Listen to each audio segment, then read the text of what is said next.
Welcome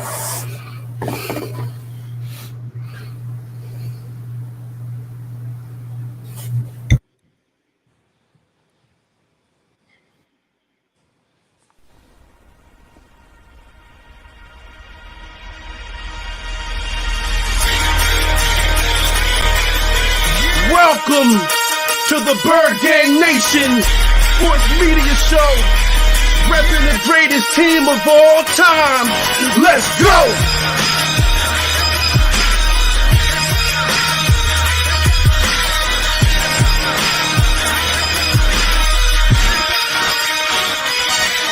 Bird Gang 31, he be the host with the most. We going deep, burning teams. They ain't nothing but toast. It's Senior Estes. Sirianni put me in coach, running like Miles Sanders till I bumped my head on the post. Touchdown! Yeah, that's coming. Devontae's crazy route running. Jalen hurting them, throwing lasers to Rager, young gunning. Come on! On the D side, we ride, sack him with Fletcher, lay him out on the stretcher. No one can protect you. Watch Darius lay him, shutting down your routes. Come on! In my green John, eating Philly cheesesteaks. Put up your cups, wings up, if you can relate. Tailgating at the link like Gangsta Stride. To the Bird Gang Nation, that's worldwide.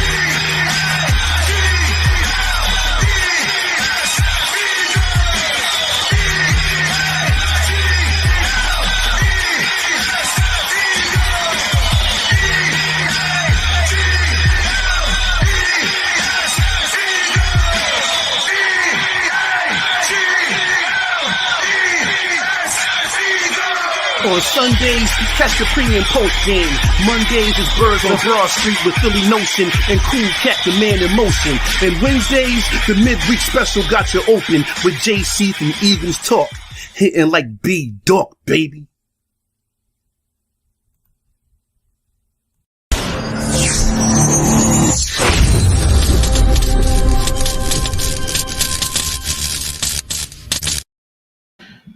Welcome to another episode of Bird Gang Nation Sports Talk. I'm your host, Bird Gang 31, in the building. I brought some guys from the NFC East, my homies, my favorite content creators from other teams to talk some NFC East Roundtable and see who they're looking for in this draft to draft this coming draft 5 days away. 5 or 4 days away? 5 days away, right, guys? Yeah, 5. 5. All right. So I guess everybody go ahead and introduce yourselves. We can start with you, Pass on the left, and just wrap our way around. Corey on around. And let me know your favorite parts of the offseason compared to the worst moves your team made. All right, well, I'm going to get started. But first, let me just say this, okay? For a very long time, I would see that intro, right? And I would think to myself, boy, I'm glad that my face doesn't show up on the screen after that intro plays, and now I can't say that anymore because here I am. Like, good God! Hi everyone. I am one half of Giants Talk here on BGN Network, Pass the Analyst, PTA Sports, and I am a fan of the most respected and loved, and also the most historic team within this division. Don't forget whose name is on the football, all right? I just want y'all to know that. I represent the New York Football Giants. What's going on with everybody? How y'all doing tonight? We're doing good, man. Doing good. What was your favorite and worst part of the offseason so far? My favorite part of the offseason is the fact that we don't have Dave Gettleman and we don't have Joe Judge, right? That's my favorite part of the offseason, okay? The worst part about the offseason is the fact that this team is still terrible, and I don't know what we're going to do to fix it. So put that out there. I know I said it's the greatest and the most historic and all that, but quiet as kept, we kind of suck on the low, all right? So that's kind of the worst part is we have so much to fix. I don't even know where to begin. All right. Corey? What's up? I'm Corey from On the Warpath, Sanchez 405, and I am a fan of the Washington. I don't even know what our names is now. Football team Commanders. The guys who swept the Giants last year. Finally, I don't know what we are, but yeah, I think the worst. I'll start with the worst move. Right, the fact that we still have a pervert as an owner is probably the worst move that we made. I see why people always say that Congress does nothing because they have got nothing done for us fans of the burgundy and gold. But I guess the best move right now is that that Ron Rivera isn't saying it. I don't know. I guess from the grand scheme of things, we got a quarterback down and Carson Wentz, and hopefully he can stay healthy and show flashes of the Eagles. And when he was with the Eagles, whooped their butts, whooped the Giants' butts, split with the Cowboys, and then we have a good old-fashioned time and be back at the top of the division right now. So that's what we're looking forward to in 2022. Hey, Corey, where you from, man? Well, I'm from Virginia. You're from Virginia? What part of Virginia? Like deep south, the sticks? Nope. Originally from Northern Virginia, just outside of Washington, D.C. Why you sound like you from like the sticks of South Carolina? Yeah, I'm not from the sticks of South Carolina. That's what you sound. You sound like you. Because listen, I'm also a Virginia native, right? What part? Where from? So I am an import via New Jersey, right? Mm-hmm. But I live up in the Fredericksburg, Stafford area. I'm from Triangle originally. From Triangle? Yeah, from Triangle originally. Yep. I don't want to say nothing bad about. Listen, I don't want to disrespect a man's hometown. Yeah, I was gonna be quiet. Hey, don't freeze Triangle. So I know where you at, man. I know exactly where you at. Okay, cool. County. That's a home. Bro. Yeah, all right, cool. I live in the sticks now, so but I mean, maybe that's what. Hey, what was for dinner tonight? What was for dinner tonight, man? Soup beans. There we go. How about that? Yeah. Oh, wow. Did I call it? I'm just asking a question. I'm just asking. Okay, I'm sorry. Go ahead. Continue. Right? They're supposed to be the classiest team in the division. We starting off on this foot. I just asked a question. I just asked a question. The Maras and the Fishes, they're going to be snitching on people about salary cap and everything. Dallas knows about that. Remember when they snitched on the both of us? I just asked a question. Listen, all I did was ask a question, brother. That's all. A series of questions. I didn't say nothing crazy. I just asked a series of questions, sir. No, you started asking stuff crazy though. You said the most respected and all this. I said, come on now, come on. All right. Okay. All right. What up, R? Well, first and foremost, hold on. Let me change my character here really quick. Oh. Here we go. Oh, things getting ready to happen. Finally, R0B has come back to BGN. Yeah. Now, I'm the other half. Name's R0B. Other half of the Giants talk. And let me first say this. We have a fan that doesn't even know his own team's name. That is absolutely atrocious. Unbelievable. My favorite part of the offseason, getting a new head coaching staff. But I have two. See, Pest wanted to take a little shot. Oh, I'm going to take a shot. I'm going to take a shot. Away. No, not you. I'm not talking about you, Rob. Right here. Put that comment down. No, you put that thing away. Listen, right here, there's a gentleman wearing a hat right here. Yeah, my right there. favorite part is watching those candy-ass jabroni Cowboys going bankrupt, getting rid of $100 million wide receivers, and then they got their fans saying, yo, let's trade for Deebo Samuel. Okay? Let's trade for Deebo. Trade for Deebo. But damn, hey, Rob. What's up, baby? You know, I just realized something, man. What's up, baby? They did not know what they were getting when they asked for PTA and R0B Oh no. to come and sit at a table with fans of the ops. Oh, I don't think they knew exactly what they were asking. They had no idea because we got teams going bankrupt. Mm-hmm, We got the highlight of a team is Carson Wentz. Carson Wentz shows you where that's going. And listen, don't get me started no disrespect, Bird Gang. No disrespect, bro. But don't get me started on them Philadelphia shit Eagles, okay? Don't get me started on the Philadelphia Eagles. But the Philadelphia Turduckens. You guys can find me on Twitch, twitch.tv/R0B. You can also find me, same thing, YouTube R0B on YouTube with PTA. It's good to be here. It's great to be here. It's all love. We got jokes. We got cat, but it's all love. There's no hard feelings. You hear me, Cowboy fan? Okay? Don't be getting upset with me now. Don't be getting all upset. I just wonder why y'all are talking when y'all haven't sniffed 6 wins since 2016. And you're over opening your mouth. You know what? Let's go. And you know what? When's the last time you guys made it to the conference championship? Don't worry, you haven't sniffed 6 wins since 2016. Been drafting top 5 for the past 6 years. I don't want to hear nothing. Hey, one second. Last time the Cowboys were relevant, what was that, 1995? Hey, yo, the last listen, y'all all know that the ongoing joke. No, real talk. 1 second, PJ. Real talk.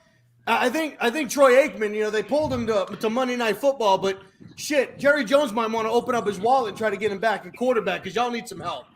Y'all go Evan, get Michael, get Troy. Shit, bring Jimmy Johnson off of Fox. Make sure you bring the inhaler because y'all need all the help you can get. You know, there's an ongoing joke about how old I am, right? I'm like a mortal, or I'm ancient. I've been around for a long time.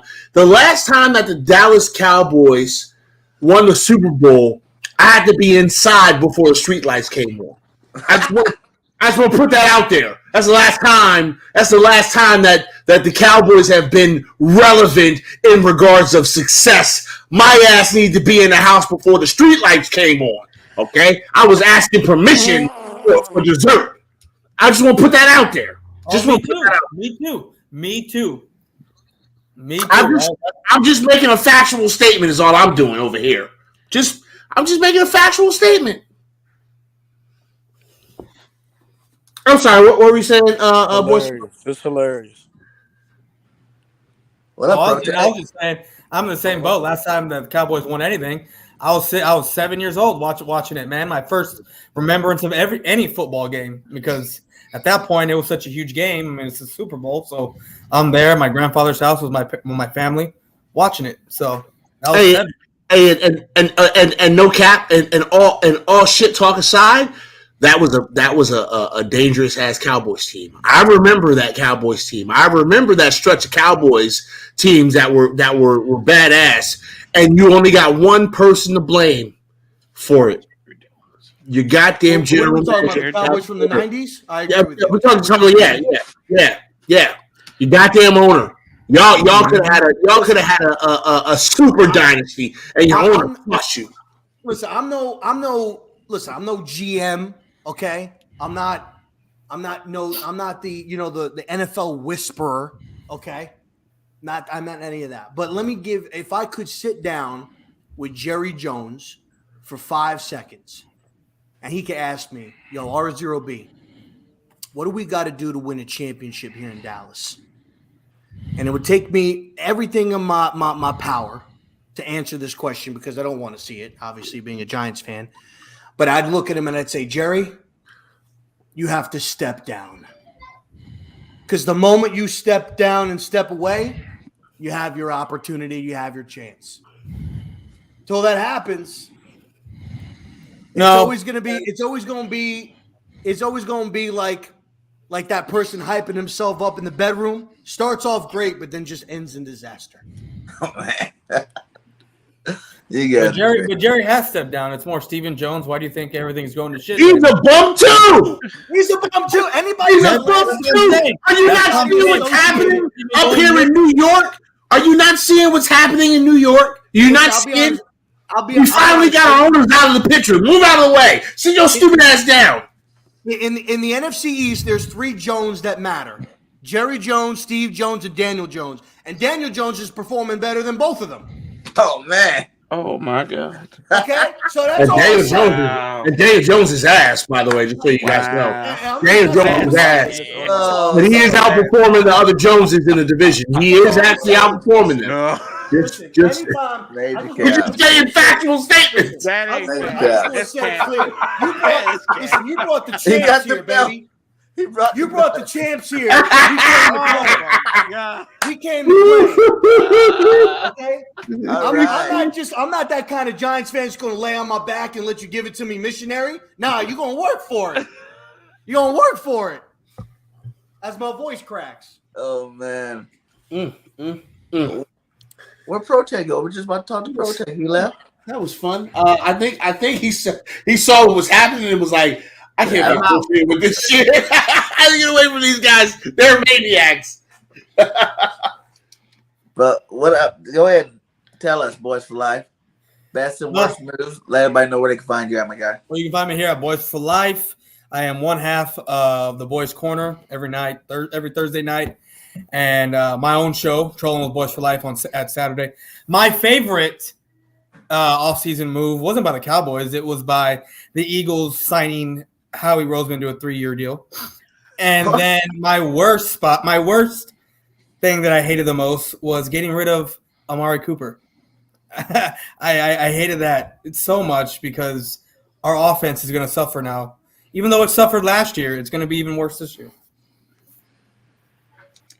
Hey, that was a huge loss for you guys. I think Amari's going to show a lot more than people think. Oh, yeah. Especially playing with Deshaun Watson over there. Oh, yeah. Woo. I think Amari was the reason why your guys' wide receiving core was, to be honest, as good as it is. I mean, not saying that Gallup, didn't perform, but I think if I had to choose between Amari and Gallup, I would have taken Amari because he's a great route runner. And I think he's going to draw a lot of attention. I think you're going to actually see this year, I think you actually might see CeeDee Lamb take a step back a little bit because he's going to be getting a lot more that double coverage. Clearly, he's the number one guy now, so you tap in losing, Amari Cooper. Then you guys lost Cedric Wilson, which was, to me personally, like, how do you, and no disrespect to Gallup, go get your money. He got paid, but how do you not? I would have kept Cedric Wilson over Michael Gallup just strictly because you got a guy that could take the short routes and everything like that in Amari Cooper. You got your deep guy in CeeDee Lamb, and then you got your mid zone guy in Cedric Wilson. So I think they got it wrong. I think what they should have did was no disrespect, but they should have got rid of Zeke. In all honesty, they should have got rid of Zeke. Marcus Pollard, with not even the same amount of touches, performed and produced almost the same amount of production as Ezekiel Elliott did. And he fits more of what Mike McCarthy wants to do. He could run, he could catch, more athletic. I think Zeke is just a $90 million paperweight that's just sitting there wasting with you guys, honestly. Real talk. Well, I don't know who Marcus Pollard is. I know who Tony Pollard is. Oh, Tony Pollard. My bad. Tony Pollard. No. Yeah, you know what I meant. You know what I meant. No, for me, it's Zeke is the all-around back for me. He's able to block, chip, do everything that Tony can't do. You're right on the production side of it, and I've been saying this since we lost Cooper. I think that what's his name? Cedric Wilson. You say we should have kept Cedric, but I think Cedric, if we had kept Amari, Cedric would have been nice to keep. But I think Cedric is a product of what the receivers were on the field already with CeeDee and Cooper, and then the short time Gallup was in there. But I think you're going to see Cedric Wilson fall off over there in Miami, and then you're going to see this receiving core take a little bit of a step back. I don't know how much, but I think a lot of this was a product of what we had on the field. A lot of our guys having the success that they did in the wide receiving core. Yeah. We're going to see what these guys can do. Like, I think, too, the whole, he's not 1B anymore, Lamb. It's going to be interesting to see if, he could step up into that number one role, and do a great job at it this year. And if Dak can get him the ball all year long, he's gonna be double teamed a lot more, and we'll see how that goes over there in Big D. I hope it goes terribly. I Right? hope it goes terribly for everybody involved in them damn Cowboys. Okay. I hope my wife don't hear me saying this, but she probably does. She gonna give me the business later. Why you talking about my Cowboys? I'm married to a Cowboys fan. I'm married to a Cowboys fan. Okay. It is what it is. She was almost perfect. She was almost perfect. She was almost perfect, but she had to be a Cowboys fan. Sacrifice for you, I guess. Gross. Right? Yeah, I guess so. Or maybe it's me making the sacrifice. Yeah, I think it's me making the sacrifice here. And for me, I'll say my favorite part of the offseason is I'm gonna say Jalen Hurts being named the starter right out the jump. You know what I'm saying? Like, they came out, they tripled down on that already, saying Jalen's a starter. I'm full faith. Team Hurts over here. I think he's gonna do big things this year. Probably the worst part of the offseason, I'll say, is, I don't know, re-signing Derek Barnett. I thought we should have traded him while we still could. If he comes out here, he doesn't execute at a high level, we're going to lose value in trading him. So we'll see how that move works out. Plus, I like some of these guys coming out in the draft. We got some pretty good pass rushers coming out. And plus, we signed, what's his name? What's the whole name? Reddick, yeah. Reddick, he's going to be doing a lot of pass rushing this year for us. So, I don't really feel like we needed him, but I do understand, he's familiar with the defense. And what a lot of people wanted us to do was get a lot of these free agents this offseason. A, we didn't really have the money like that to be going all crazy, paying some of these, third and fourth receivers, first receiver money type things. And B, it's just, you want everybody's, talking about Jalen Hurts' development. He needs time to grow, and that's true, and I believe that. But what about the rest of these young cats in our team? You know what I'm saying? Like, these guys going in a year or two into the same system. They ain't did that, their whole NFL career right now. And, you got Devontae Smith going to his second year, same system. You got Quez Walker going into third year, Rager. There's a lot of young talent, especially on that offensive side of the ball, that we really don't know what we got in that. Everybody was learning last year. Even our head coaches was learning what to do with them. Offensive coordinators were learning how to use these players. So I think it's more about them finding out what they have total as a team, as opposed to them not going out there and splurging all over the place. So wait a minute. Are you a Hertz? Are you a member of the Hertz train? Are you riding on that train? Oh yeah, I'm the captain. Yeah. I'm the captain. I mean, this man just said he's the captain. He's the captain of the Hertz train. Of the Hertz train. Captain. Yes, So the captain of the Hertz train. Does that mean it's like you're always going to be hurting? Because they're going to be. You know what I'm saying? Like, ow. No, it's just gonna be like, I'm so good that it hurts. Whenever you think of Bird Game, like, it's so good that it hurts. That's him so great. First of all, but listen, there was one guy in your intro. By the way, fire intro. By the way, I didn't say it before, but that was a fire little intro. You know what I'm saying? I like the bars. You got some bars. You be spitting. All right. Uh-huh. There was a guy that you were repping in there, man. Jalen Rager. I mean, he probably need to get dropped just like he was dropping passes. I mean, he need to get dropped out of the intro, bro. I mean, that guy couldn't catch a COVID test, if you ask me. Yeah, he dropped a lot of passes last year. I'm not gonna even lie about it, but at the same time, I think everybody's a little jumping the ship on him too. A lot of this stuff with Rager's more mental, and I think you heard Howie Roseman in the last press conference talk about it's not only their job to get these guys right, to go out there, learn the X's and O's, running the routes and whatnot. They gotta get them right mentally, and football is more mentally, 90% mental, 10% physical. And I think Jalen just got to get out of his own way, get out of his own head. He can be a good football player. We see him make plays, punt returns for touchdowns. We see him catch balls for touchdowns even last year. He has missed a lot of plays, but it's kind of like the Derek Barnett thing. They missed huge plays in the game. So it's like we put more emphasis on those plays that they missed over the plays that they made. And they definitely missed on a lot of good plays last year. So, especially you guys know about it. We could have beat you guys 3 times that first game, and all 3 misses, boop, down the drain. Are you talking to us? Yeah, you know, the Giants. You talking to us? Yeah, the Giants.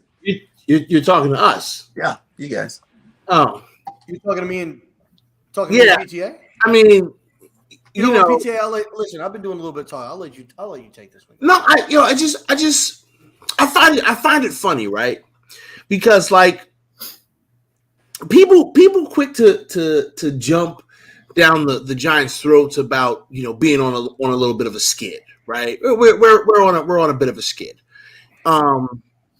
but like I just find it interesting, right? That I got these other representatives of other teams giving me the business when ain't none of them been relevant. They're only relevant in their own minds.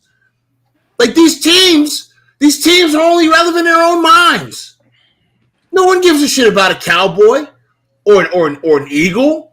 What the fuck is a Commander? What a fucking Commander is? Because you don't command the respect. You don't command the yards that it needs to get that first down. You don't command a touchdown. You don't command decency within your own organization. Your order, you commanded 2 wins from y'all last year. We commanded 2 wins from y'all last year, right? No, hey, listen. No. Answer the question. Answer the question, though. We commanded 2 wins from y'all, right? And then your owners out here Wait. on everybody on Monday. Was it one of those wins? Was it one of those wins where we did a QB sneak twice? And we beat the crap out of it. Yeah. Listen, I'm going to mark my words. Next year, I find it a bunch of memes. Everybody here, I'm sure, is a Disney fan. Probably have kids. You guys are probably Disney fans, maybe. Okay. I'm sure you've seen the movie Small Soldiers. We will see a bunch of memes next year. We are the Commander Elite. Every other team is just better. Okay? The Commando Elite. Commanders. Okay?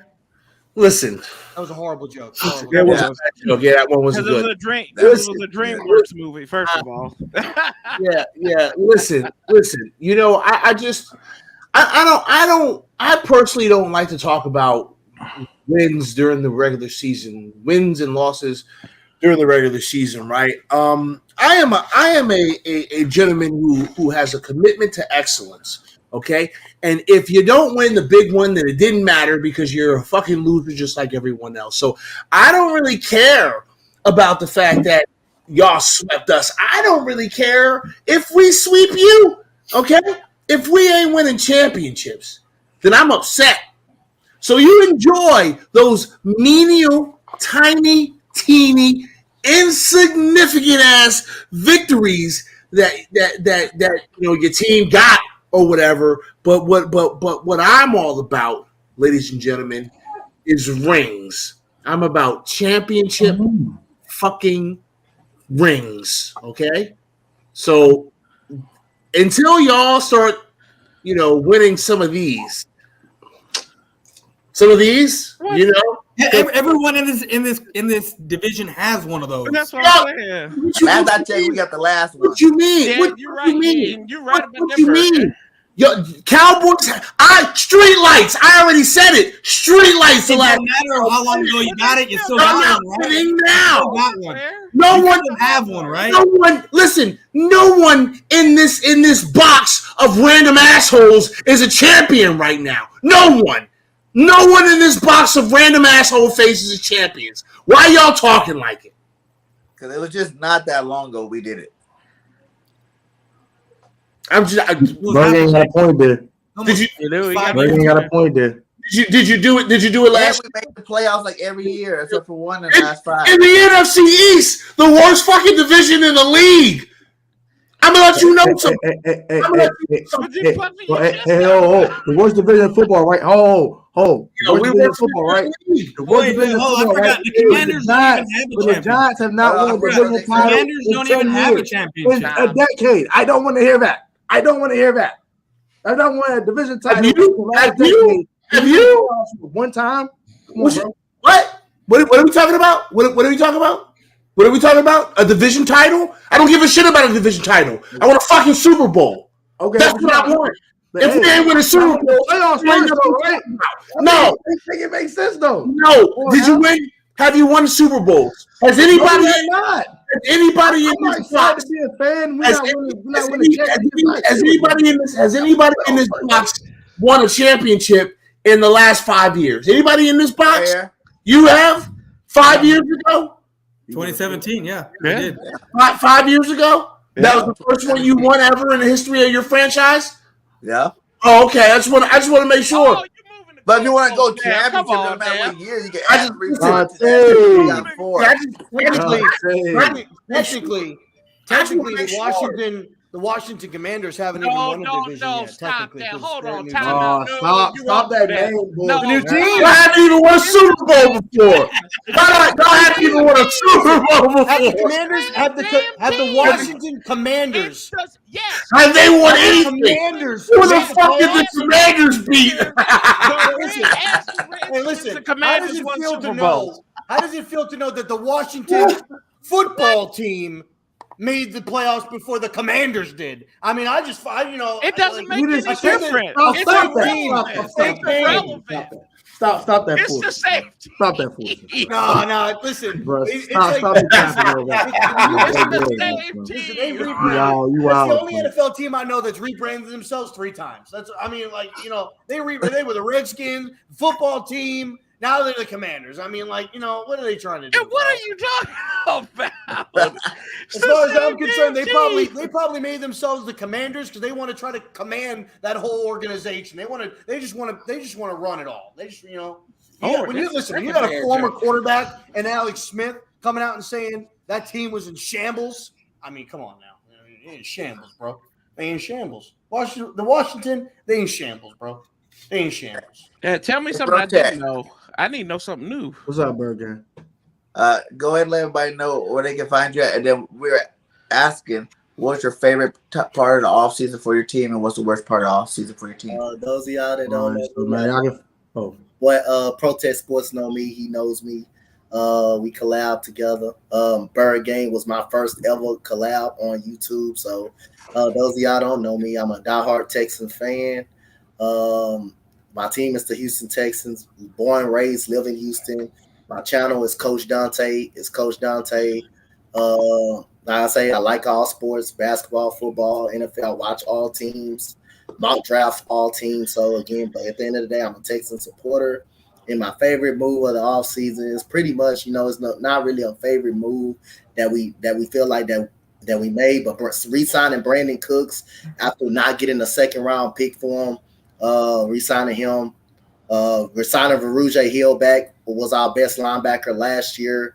Re-signing Malik Collins. We lost Justin Reed to the Kansas City Chiefs, who had some issues with the organization, and with David Culley. Basically, we revamped the offensive line pretty much. I still think we're going to go for offense. Evan Neal on the third overall pick. I still think we're going to get a offensive line on the third overall pick, but. Really, it's no really favorite. You don't have my back with the Eagles, man. Hey, you said my team, so hey, the Texans. What the heck? You said the Eagles. You didn't say the Eagles. You said you signed your Eagles contract last year. Huh? You said my team. You didn't say He an op now, so the Eagles. Jay, he didn't even say a word about my Besides that, it's really no. It's the NFC East roundtable today. Okay, so I'm gonna go for the Eagles. So really, the favorite signing is for is really not a favorite signing for me for the Eagles. If you want to say Hassan Reddick, he's pretty good. He's probably the best signing that we have. Zamir White from the Chargers pretty much was a very good signing as well. I still don't think that will draw us out from the linebacker situation in the draft. I still will draft the linebacker, and that's probably the favorite signing for the Eagles is probably Hassan Reddick. It's Hassan Reddick. That's the favorite offseason move for the Eagles that I think. And the worst? Probably the worst is re-signing Derek Barnett. That's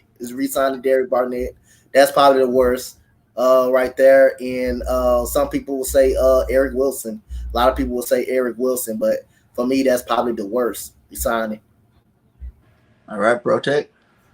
Man, y'all can find me at the Protest Sports Network on YouTube, man. Also find me on IG at Protest Sports Network _. And you can follow me on Twitter at PSN 042893. BD on the way. Shout out to you for that. But man, hey, my favorite move of the all season is traded for former Colts and former Eagles quarterback Carson Wentz. Yeah, quarterback here to do. Yeah, good move. He'd be way better than Taylor Heineke, bro. Period. Don't at me. I don't care. I'm sorry. Don't at me. Period. I guess so. But my worst offseason move is extending Scott Turner. That's disgusting. He's trash. Why is he still offensive coordinator is beyond me. I will puke look at that man. He looks ugly. He's disgusting. Throw him away.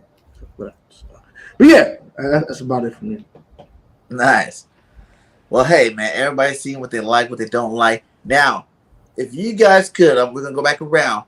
First round, not who the team should pick. We're going to do a mock draft in a second. But I want who's your favorite draft prospect if they were to fall to you.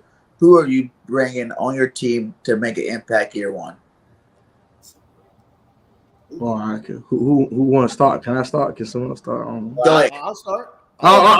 He said go ahead. So I'm going to Go ahead. Whoever wants to start. Hey, if this man falls at 11, I need it. I need it. It is not that I want. I need it. Safety Cal Hamilton. I know the name. I need that. Hamilton. I need that. He got my last name. As big bro, as little bro. I need that. Period. I need that. Okay. Cal Hamilton. I like it.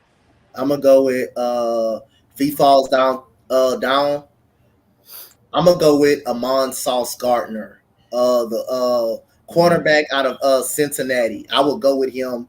I know a lot of people's gonna value Stingley over him, but don't you know how hard it is? I don't give a damn if you're in college or what competition you are to not give up a touchdown all your career. Don't you know how actually hard that is? But when he did play against the competition, I thought he performed very, very well against Notre Dame. Notre Dame is probably not a top-notch school, but he performed very well in versus Notre Dame versus Alabama. He performed very well over there. So when he did go against the competition, he pretty much did very well. He can cover. He's a great man-to-man coverage guy, and he also is a pretty decent thumper, and he's got a nice little size and height on him as well. So Amon Sauce Gardner, I will go for if he falls down. I think first and foremost, obviously, to Texan dude, Sauce Gardner would be a good pick. I think Kwanu would be a good one too for you guys. But for me, for the Giants, it's tough. It's either I'm going to say Evan Neal. I've been high on Evan Neal since I realized we were out of obviously division or playoff contention. Giants offensive line has been in shambles for the last 4 or 5 years. We got a top tier left tackle in Andrew Thomas, who despite the fact of him missing a lot of time last year, was still one of the top. I think he was in the top 4. Might have even been top 3 for left tackles last season. I think he only let up 1 sack, not a lot of hurries at all. So we need to solidify that right side of the line. And I think Evan Neal would be a nice big body, 6'7", over 300 pounds, good footwork, good strength. Coming from Alabama, obviously, Daves is very familiar with Alabama. Been coaching there, and I'm sure he's got some ties in with Saban, communication with him. But I think for me, I think Evan Neal is definitely at 5, regardless of who's there. Maybe if Sauce is there, if there's a situation where like Sauce, Evan Neal, and Cross and Ekwonu are there, maybe you make a play on Sauce, knowing that you're probably going to get Ekwonu or Cross at 7. But for me, it's without question, it's Evan Neal is my guy. Nice. Bush Flag. For me, I want, because of what my team has in the offense, I want a Kenyon Green. But if like a George Karlaftis falls to us, this is a guy at edge just because of what we lost with Randy Gregory. Even though we did pick up a Dante Fowler, a George Karlaftis at 24, opposite of Tank would be scary on that side on the defense side of the ball for us. So if George Karlaftis falls to us at 24, that's the guy I'm taking. Nice. All right. One of you two, coach. I mean, not coach. You already said Corey or Pest. Yeah, go ahead. I like Garrett Wilson out of Ohio State. Now they've been talking about him moving in the top 10 that he could be picked up there. But I think if you want to surround Carson Wentz with talent, best wide receiver he'll ever have as a starter in this league. So you give him that. You also have a safety valve just in case Terry McLaurin does walk. I don't think he's going to walk, but I think you kind of cover yourself with that. And the guy can score touchdowns anyway. He had I think that those last 3 games, he had 7 touchdowns, 6 in the air, and then he had 1 on the ground. It was like 50 some odd yards. So Yeah, the guy, 51 yard in around 4 touchdowns. yeah, that's what I'm saying. And I think that's instant offense for you anyway, and you can scheme them up. I'm not as low on Scott Turner as my good friend Tony is, but we'll see here in year 3 what he's going to do. But give Carson Wentz the weapons that he needs right there, and I take Garrett Wilson at 11 if he falls there. Okay, all right. For me, as my partner said, Evan Neal. Okay, I love Evan Neal. I love everything about Evan Neal. And if he falls to us, and it could happen, right? Don't know if it's going to or not, but it could. If he falls to us, you run to the podium. If Evan Neal is sitting there, you run to the podium. You've solidified your offensive line. On the defensive side of the ball, Hutchinson. I love Hutchinson. I'd be absolutely out of my mind if he fell to us somehow.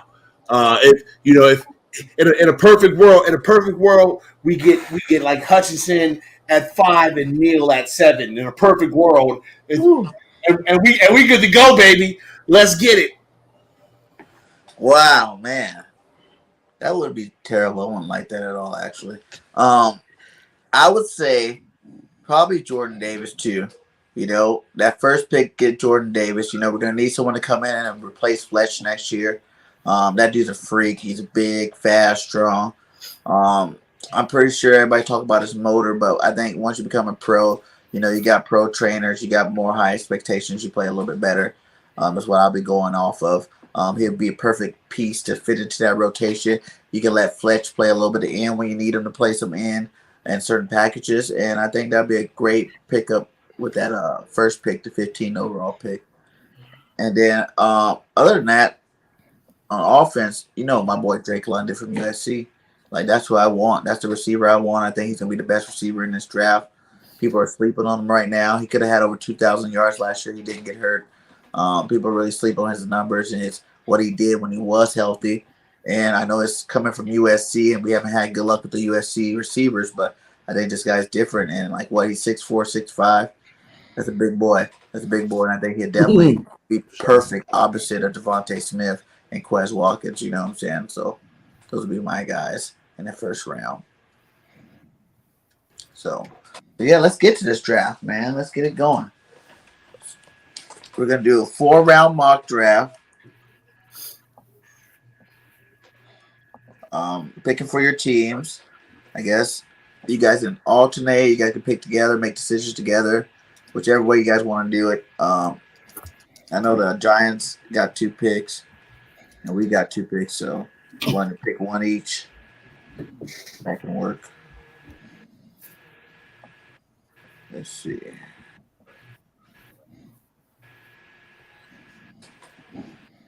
There we go.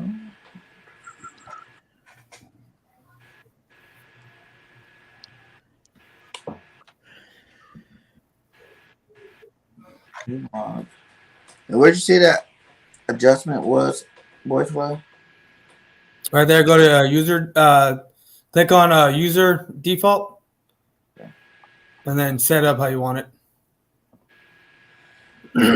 you want more PPF? Yeah, I go more PPF draft, but I mean, since I go more PPF care of positional value. I put that all the way up. Draft for needs, I kind of keep it in the middle, and the randomness pretty much goes all the way up. It just depends on how, because randomness will actually give you some weird ass shit.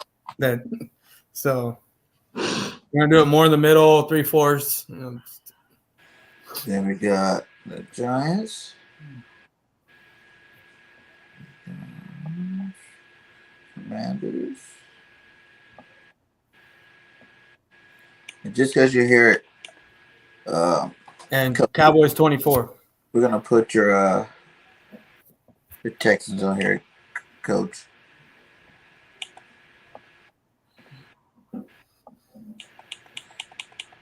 Where are they at? I bet we're gonna go 4 rounds. And let's see. Lower the speed so that way we can see who's Who's coming off drafting the what. board? Who's coming off the Yeah. board? So like do it in the middle or You're like right there. yeah. Okay. That works for me. That's good. I know I always end up like leaving it fast, but then you end up going back anyway, try to find out who's picked. So that's smart. Here we go. Entering the draft.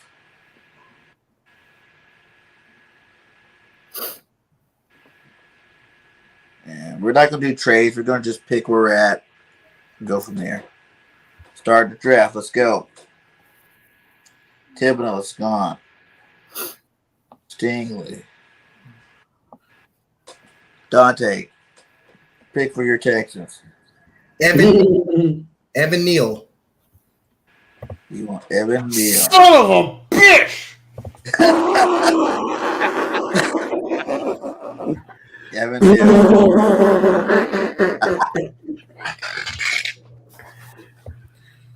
Oh my gosh, that was funny. He like son of a. All right. PTA, what you want to do? You want to go defense? No, we go Icky here. We go Icky. Neil's off the board. Yeah, we go Icky. We'll take a Kwanu. We'll take a Kwanu. Kwanu.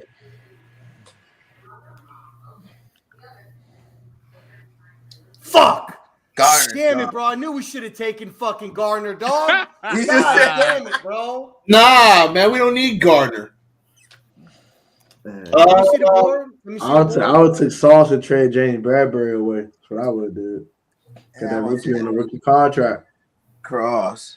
McDuffie. Kaloftis. We'll take go up. What are you thinking? We'll take George from Purdue. Kaloftis.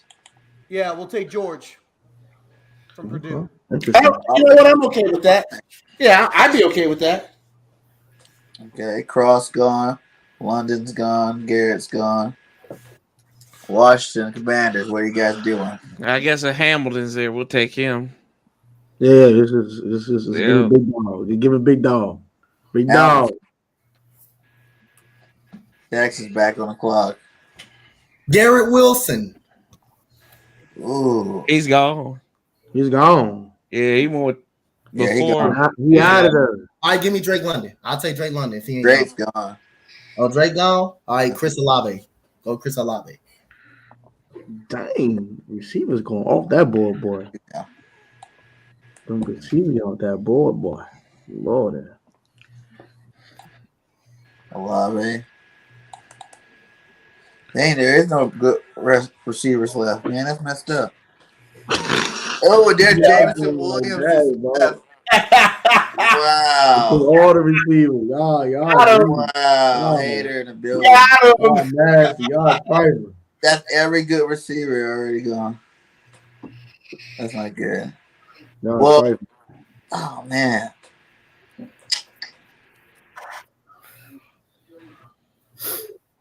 I said I would get him if he's there. So I'm going to go ahead and get big boy Jordan Davis.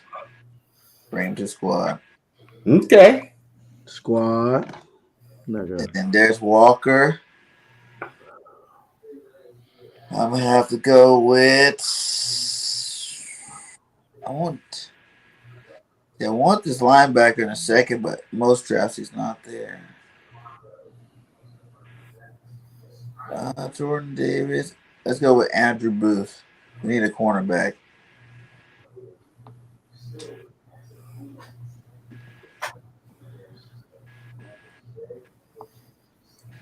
Oh, Elon was still there. I like him more than Booth. Don't like him. Give me Jermaine Johnson. Man, John Ooh. off the board. Ooh. I wouldn't like Ooh. him on your team either. Him and Parsons together. Dean, Travis Jones, N'Kobe Dean, Ajaba.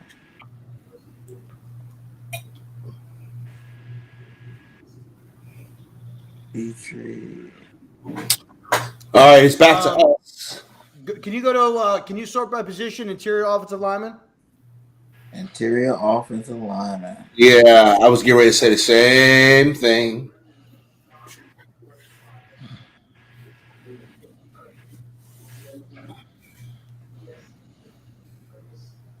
Dylan Parham, West. Luke Fortner.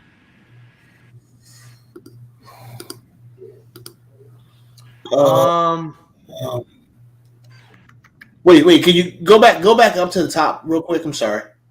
I don't think I was looking for Zion. I don't think he's. I think he's gone. Oh, he got Yeah, he's drafted. gone. Zion's gone. So Parham is there. Let me see safety.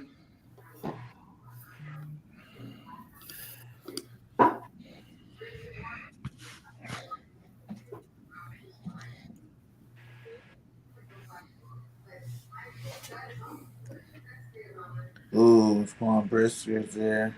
Kirby Joseph. Nick Cross. Ryan Cook.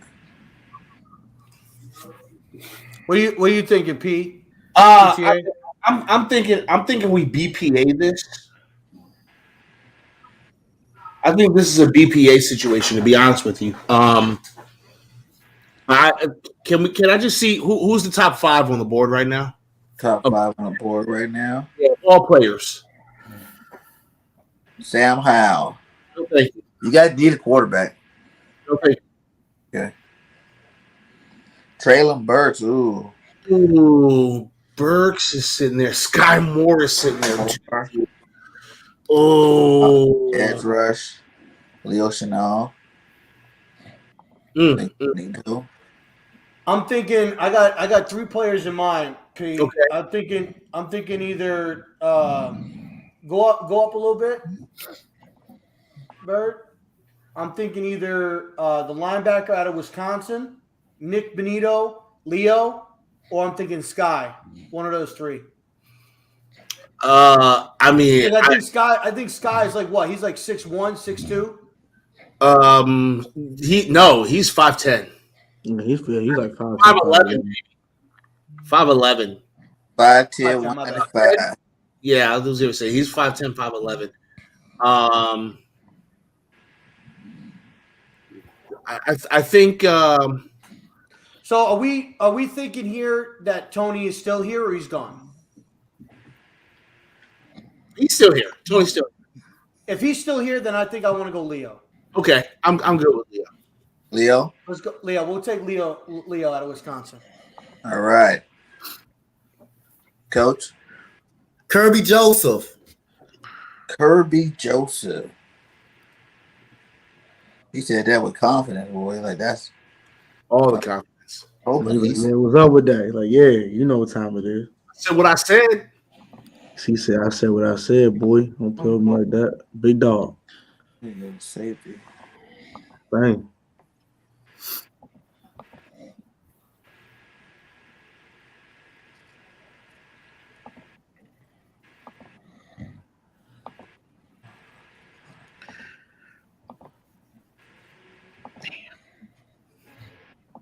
Sky. Oh. Ugh, God, let's see here.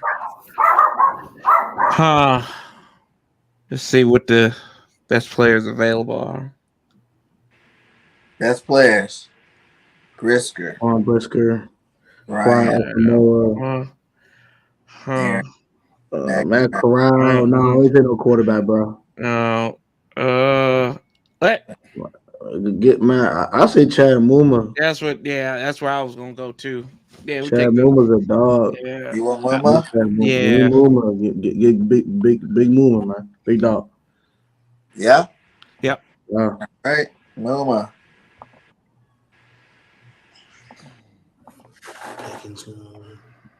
Oh, I made it.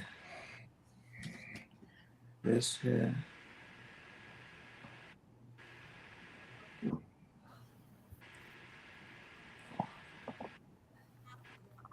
Wait, who's the receivers? Did Burt make it his far? Traylon Burks got taken. He just did? Yeah. But Burke's long gone. Yeah. He's about it. Yeah.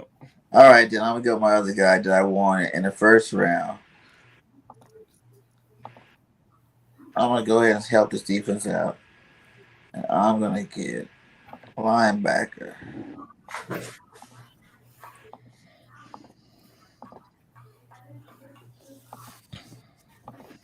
Christian Harris from Alabama. Ooh, that's a nice pick. I ain't gonna hold it. That's pretty darn good. Dig it. Is Winfrey still on the board from Oklahoma? What's that? He's a interior defensive lineman. Let's double check it.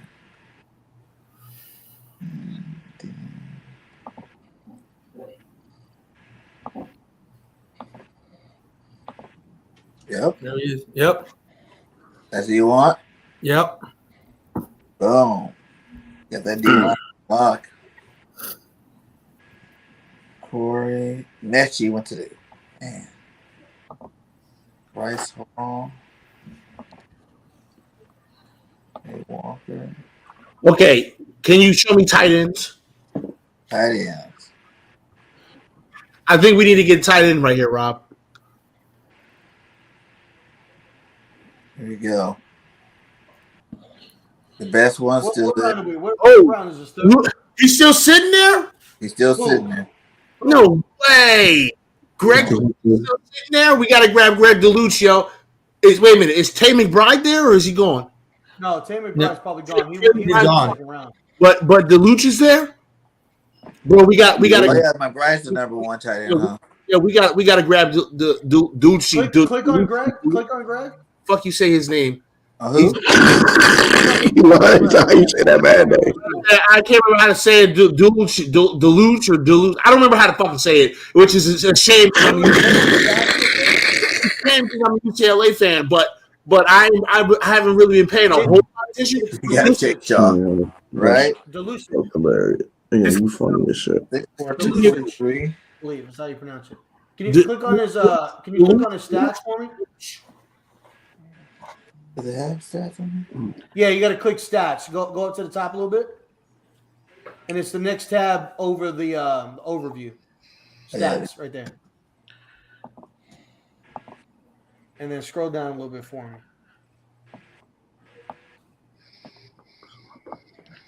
PTA, man, I don't know, bro. That's just 725 yards, 5 touchdowns. I don't know, bro. Not bad. This dude's good. I'm not saying he's not bad, but I like mock drafts, bro. I've seen a couple of dudes later in the later rounds. Like here, hit the X button for me and scroll down a little bit more on tight ends. This is the best tight end on the board, yo. Keep going down a little bit. He is the best tight end on the board. Keep going down a little bit more. Bro, the rest of them tight ends are trash. Is the best tight end on the board. That's who we need to grab. Face. Like that guy right there. Is what is it? Right there. Aquanwo, he's pretty good. And there's a guy from Wisconsin. That's not bad. Ferguson. So what are you talking about getting here? I mean, if it's the third round, I'm thinking Rutgers, not that bad either. Go to corners. Go to corners for me. Go to cornerbacks.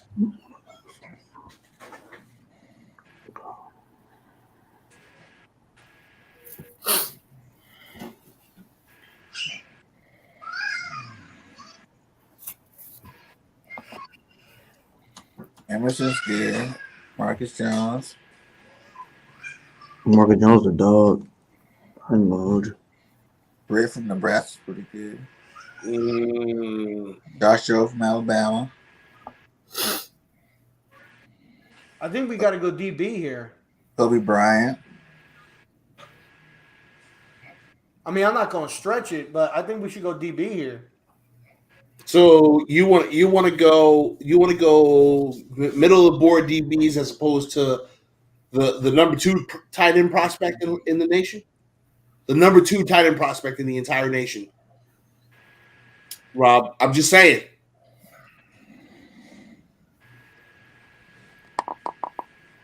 We'll take the losage. Yeah, let's exercise the ghosts of Evan Ingram and grab that fucking good ass tight end that's there. Who's going to be Daniel fucking? You want him over Rucker though? You want him over Rucker? Yes, I do. Yes, I do. There he is, Greg DeLoach. Yes, I do. Yes, I do. Daniel Jones thanks you. Daniel Jones thanks you. Coach. Like I say, I'm glad they didn't take this guy, Marcus Jones. Marcus Jones out of Houston. I like the guy versatility, return kicks, also cover, but he's a versatility. Yes, he lacks a little bit of a size, but it won't matter. And it won't matter. Lovey Smith got there on the way, but I'm glad they didn't take Marcus Jones. I would have took Amberson if they'd have took Jones, but I want Marcus Jones, the cornerback out of Houston. Yeah, he's good. He need every position, they say. First going, dang. No, man, both my receivers are gone. BT, I think we need to go linebacker or edge next pick. Okay, you're back up. All right, so I got cornerback, I got safety. Give me Cam Thomas for San Diego State, edge rusher. I was just thinking about that name. Don't worry about it. Okay. That's a little bit. To be honest, that's a little bit of a stretch pick. To be honest. All right, Cameron Thomas terrible. In the third, in the bottom of the third. Go to edge rusher. Go to edge rusher. Yeah, y'all need one if it is. Yeah, we definitely need an edge rusher. I'm down with looking at it. Well, we got one. We have a lot of depth, but I want to try to see. I got 2 guys in mind right now that I'm thinking about. That I saw before.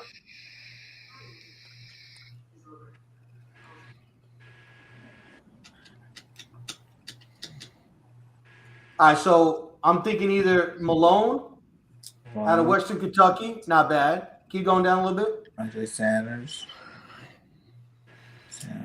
Terry Smith. Isaiah Thomas. Or you got Isaiah Thomas. Isaiah Thomas is a stretch. Obviously, I don't want to pick him now. So if you want to go with Malone, do whatever you want to do, Rob. Do whatever you want to do. He's like, I got my tight end. You can have this one. Do whatever you want to do. I got my tight end. Do whatever you want to do. Let me see interior linebacker. All right.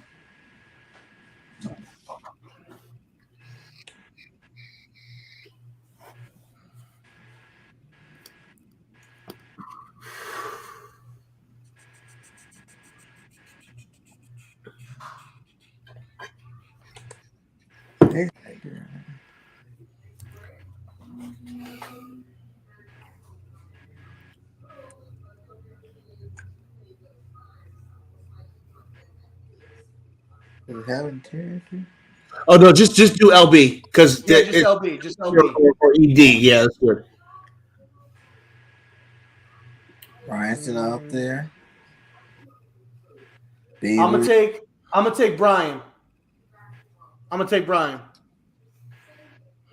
right, I'm good with that. Brian Ozuma. I'm gonna take Brian Ozuma.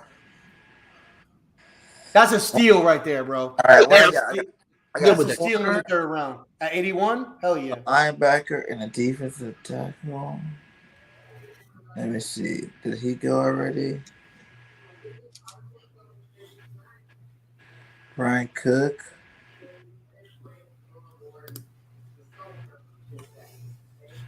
Oh, yeah, that dude. He's got this. Let me check 2 more here.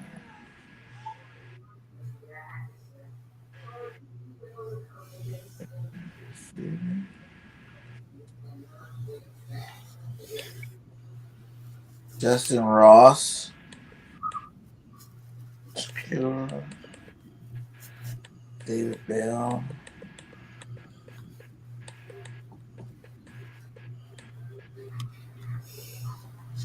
I like. Let's get difficult. We need a receiver. How big was Bell again? 6'1", 212. I like Bell. Dude. He might be able to get him with the second pick. Oh, man. We got linebacker. I want to go safety.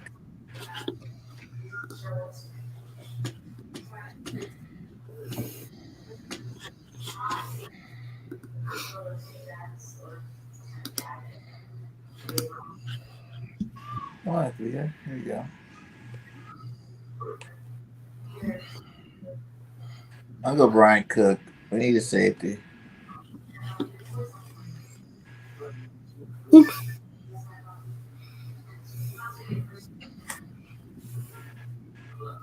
right, let me see tight ends. You see? I told you. That'd be awesome if we got him. I would love to get AJ Brown. Told you. Yeah, I was looking for tight end. The Titans ain't trading that man. Stop I don't that. think that'll happen. Titans ain't trading that man, bro. Isaiah Likely. Kara. Yeah, I'll go Jeremy. Jeremy. Yeah, fucking 6'6", best blocking tight end in this draft, or one of them. Woo! 6'6", 250. Big boy. All right. Danny Gray. Carson Strong. Just off the board.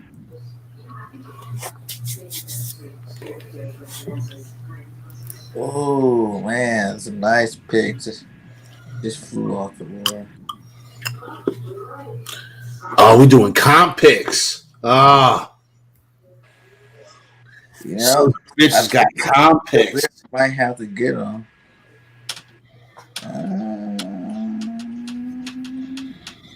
Yeah, I'm gonna take a flyer late with our second, third round. I like Justin Ross, big boy. All right. Let's see. Yeah, 6'4", 205. We're gonna take a flyer at Mr. Ross here. Uh-oh.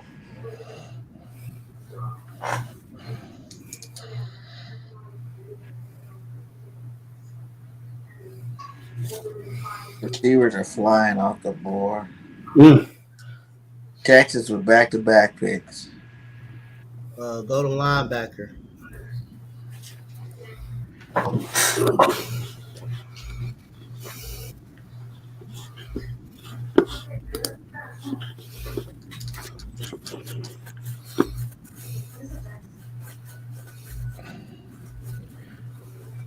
Ooh, he's still there? Yo, give me him. I was hoping he'd still be that Cincinnati linebacker, Beavers. I was hoping he stayed out. He's been. And so got the linebacker situation addressed. Got me a solid defensive end. Just overlooked because he went to a small school in Cameron Thomas. So let's check the running back position because we definitely need running backs. They definitely high on some running backs in this draft. So let's see what's at the running back situation. All right, so I'm gonna go down. Ooh. I'm in between. I'm in between Brian Robinson III and Williams and Notre Dame. I was gonna wait till late round to get a running back, but I'm gonna. Oh, my guy's still there too. I'm gonna go with Brian Robinson. I'm gonna take Brian Robinson III. We got Marlon Mack. We got Marlon Mack as a person that can catch balls out of the backfield. I'm gonna just go with a thumper and Brian Robinson. I like that pick.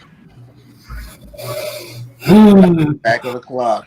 You getting a Can, lot of picks. can we see the top of the board, please? Yeah, PP. top of the board. Yeah. All right, we got a tackle. Tyndall's there. Oh boy, Luke is there. You think we should go line? Yeah, I'm thinking we should go. We should go interior line. Can you go sort by interior lineman?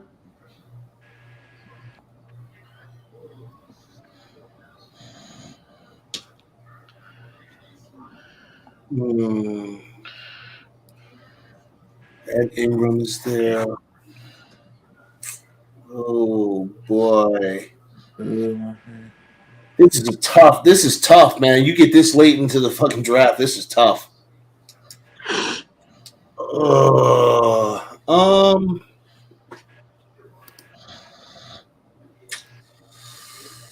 do you think? Go back up to the top for the interior lineman. Go down a little bit.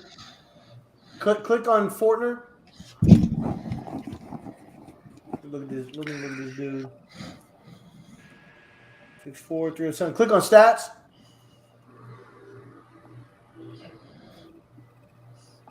'85 grade. We got 848 snaps, so pretty consistent for offensive snaps. Pretty balanced. Pass block, run block. Hasn't given up a lot of sacks. Hasn't given up a lot of sacks. Very few quarterback hits. Very small amount of hurries. I'm gonna take. I say they take. Fortner. Oh, we got to grab this kid. He's versatile. Look at this. Look at this guard inside. Yeah, we got to grab this kid. He's versatile. Yeah, we'll take Fortner.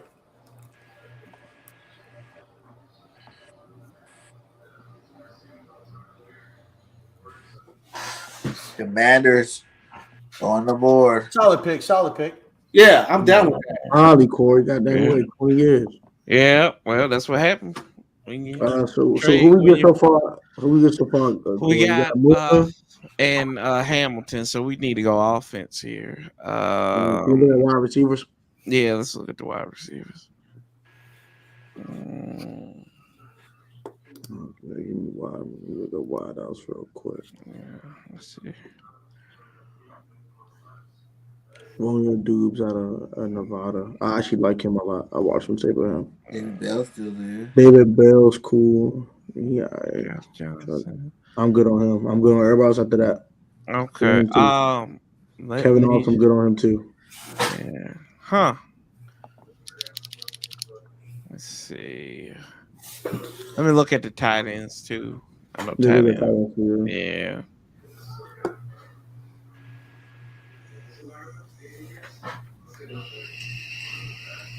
Okay, let's go. Likely still there.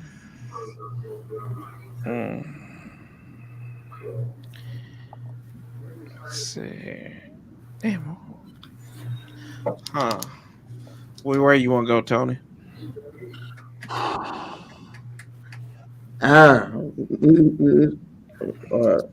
These tight ends ain't not cutting it for me. No. Merlin, he cool. I would say Romeo Dobbs out of Nevada. That's how I would. Okay. Let me check the running back. Let me check the running backs too. I know. Check running backs. Yeah, running backs. Yeah. Let's see the running backs, and then we're gonna go ahead and pick. Yeah, we'll pick up this.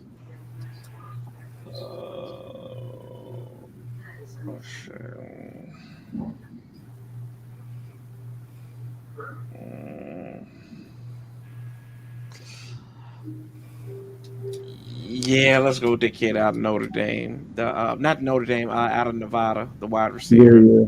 Let's go with him. Yeah. The receiver? Yeah. Boom.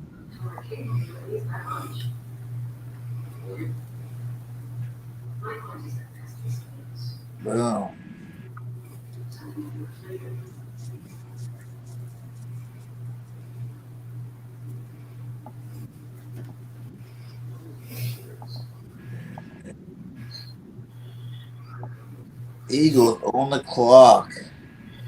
Got a receiver, DB, lineman. Hey, there's a kicker available for you. You can pick up a kicker right here. I got a receiver. Troll. I think there's a punter available too. You guys could go. Punter here too. You can pick up a punter. You know what? Maybe a quarterback. Maybe a quarterback. How about the water boy? I think the water boy's still on the board. Not Bobby Boucher though. Like New head coach. Check and see if there's a head coach on the board. might be an owner on the board. Yeah, but our head coach that went to the playoffs his first year. Oh yeah, that You guy. mean the guy that? I don't like guys man, that- if we could build our system I don't know and why have this- people, but that Yeah. it'd be easy for us to learn, but hard for our opponents to adjust to. Easy for us to learn. Yeah. I don't get Isaiah Spiller. I like him.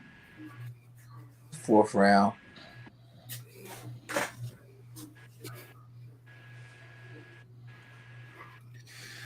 All right, the Cowboys. All right. Let me see wide receivers. This You is guys a need all deep. the wide receiver help you can get right now, to be honest. Ooh, Let me see David Bell. Bell's still there. Yeah. I wonder why he's slipping so far. Bell's pretty good. Yeah, I'm gonna take Bell. I see a stack real fast. 87 grade. Man, he saw that 87.5 grade. He's like, give me him. I don't even care about the stats. Almost give him. 1,300 yards, 6 touchdowns. He saw 87.5, 13.7 average. Put it. I'm going to take him. He plays most That's a games. Jerry Jones pick right there. That's a Jerry Jones pick. Bell's actually underrated. That 1275 yards for the season. Yeah, Get that was Bell.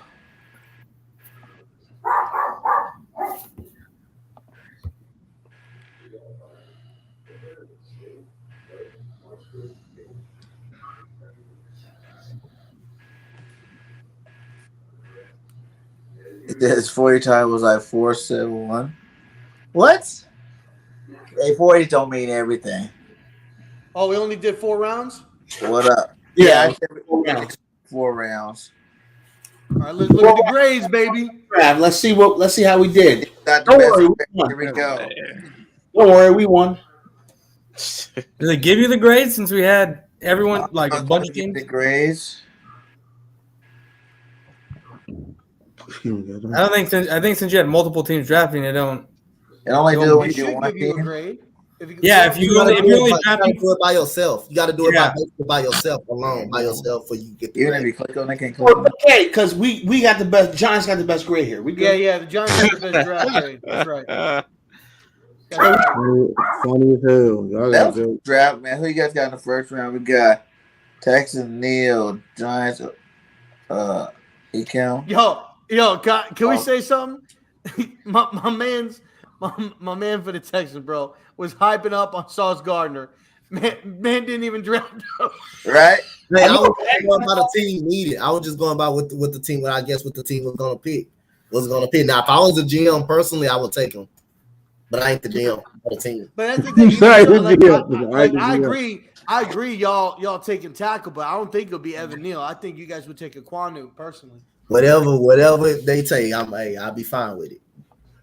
Hey, I'd be good with either one. I'm good with the Kwanu and I'm good with Neil, so they can flip flop. I'm good with it. Yep. I mean, to be honest with you, PTA, like no matter what, like Kwanu, Cross, Neal, like I mean, we're in good shape regardless. So I'm not worried about it. Yeah.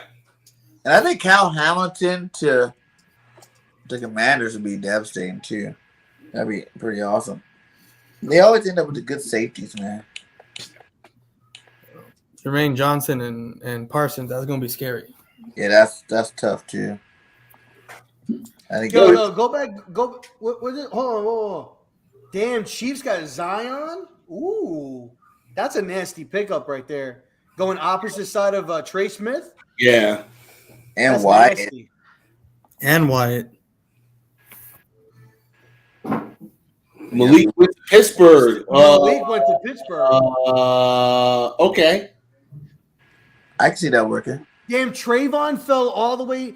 See, I don't believe that. Like San Diego ain't gonna take Trayvon at 17. Dude, I see some mock drafts. He's like the number 1 overall pick. I'm actually surprised that Aiden Hutchinson fell to 4 in this mock draft. Yeah, maybe. But that would happen if Thibodeau goes first. Nah, because I'll be honest, like I don't like. You really think Detroit going to take Stingley over Aiden Hutchinson? I doubt it. I don't think so. I think that would he got value more, like a guy like Thibodeau's, who's just the best defensive lineman on this team, so he is that dude on that defense. Or you got an Aiden Hutchinson who played on the other side of Ojabo, who both were considered first-round talents. Like they kind of taking pressure off each other. How do you guys see it? Do you guys think if he's a baller, he's a baller, or do you guys look at that at all? I think if he's a baller, he's a baller. It don't matter. Yeah. Like the right side affect the left side, but the right side only affect the left side or vice versa if they're good. You know what I'm saying? Like you got to be good to affect the opposite side of the field. So, and I'll be honest, dude. I think George. Can you click on George's name? Even though, like here, no, you can't click on his name, right? Where it pulls up his profile. I think you click on anybody's name, yeah. No, I'll be honest. I think that this dude, George Kalafidis, bro, I think he's a sleeper, man, for real. Yeah, you might be like Kerrigan come out of Purdue. Yeah. Jackson Hill went to Green Bay. Lindenbaum, Jermaine Johnson. I'm surprised that in the mock draft that Carolina took Gardner when they just took Horn last year. To lock it up. You never have enough. Real talk. If that really happened, like if this really happened on Thursday, no shot they're taking Gardner. No shot. You don't think so? Who's the other corner? I think there's a chance they'll take him. Stephon Gilmore is gone. That'll be a good combination of him and Dante Jackson's gone too. They can do that. They definitely can. I think if they don't get Baker, if they don't get a quarterback, I see them going like Willis, or they could go offensive lineman. They could go cross. That's a good point too. You know what I'm saying? Like if they don't get, to be honest, like I think a lot of it's going to determine on whether they trade for Baker. If they don't get Baker, they're going to have to go quarterback. So they'll either go Malik or they could go Pickett. You know, like they're going to go somewhere in quarterback. And I mean, either way, you guys are that confident with you guys quarterback to not even pick one, none in the first 4 rounds? For me, for the Giants? Yeah, for the Giants with Daniel Jones. Like, I see, and everybody talks about I'm not, or asks us about, like for me, I'm not big on any of the quarterbacks that are in this year's draft. Like I don't care about Malik Willis. Like everybody want to hype him up and shit like that or whatever. Like that's too much of a project. And just because he ran to his left and threw a 65-yard bomb, like with no pressure, no nothing. Daniel Jones did the same exact pass for almost the same amount of yards in a real game. So I'm cool with that. Yeah, and even if Daniel Jones ain't the guy, honestly, I like the quarterbacks coming out of next year better. Yeah, I'm actually what I'm doing is I'm trying to trade pick 7. To be completely honest with you, what I for pick next year like we did. Yep. What I found in one of my mock drafts that I did was I got who did I get? I got Neal. But nobody else was there that I really wanted, so I traded back. And I couldn't, again, this is a mock draft, they ain't probably going to do it, but I was able to trade back to 14. I traded with Baltimore because Baltimore wanted to move up to 7. So I traded back to 14, and I got their first-round pick this year, a second-round pick this year, and a second-round pick next year. So then we'll have multiple first-round picks. So if they wanted to move up and trade their first with a couple of seconds next year, to move up to get a quarterback, they could do it. And I took Tyler Lindenbaum at 14. Ooh. Because I'm okay with taking, like, if I get the corner and taking Tyler, like, Tyler could play guard, he could play center. So I'm like, that's why, like, when it comes to the guy that we got, Fortner, like, I'm cool with that because he could play guard, he could play center, and we could bump Feliciano. I'm not sold on Shane Lemieux. So, like, me personally. So either we could draft somebody to play that position, or they could move Feliciano out to that position. Personally, but I mean, overall, you get the line for Jones, and he's gonna be fine. I mean, I would like to. Obviously, I'd say that's what of course I would like that, but that's what. Like at the end of the day, we don't know. NFL is a production league. Like, what have you been doing? And clearly, Right. obviously, Daniel Jones hasn't been producing, for the last few years. Now, obviously, there's a lot of red flags, right? Offensive line, poor drafting, not providing good offensive line, injuries. I mean, Saquon out again for the second year for the majority of the year. I remember being on a StreamYard when we took Kadarius Toney, and I remember telling PTA this, bro. We got KG, we got Sterling, we got Slayton, we got Toney, we got like 5 or 6. So now he was like, why we got to take another wide receiver? I said, because if somebody goes down, gets injured, we're gonna have everybody. It just so happened that our 5 starting wide receivers all went down at the same time. We lost Toney, we lost KG, we lost Shepard, we lost Slayton. So we were running with freaking David Willis or David Miller, whatever the freak his name is.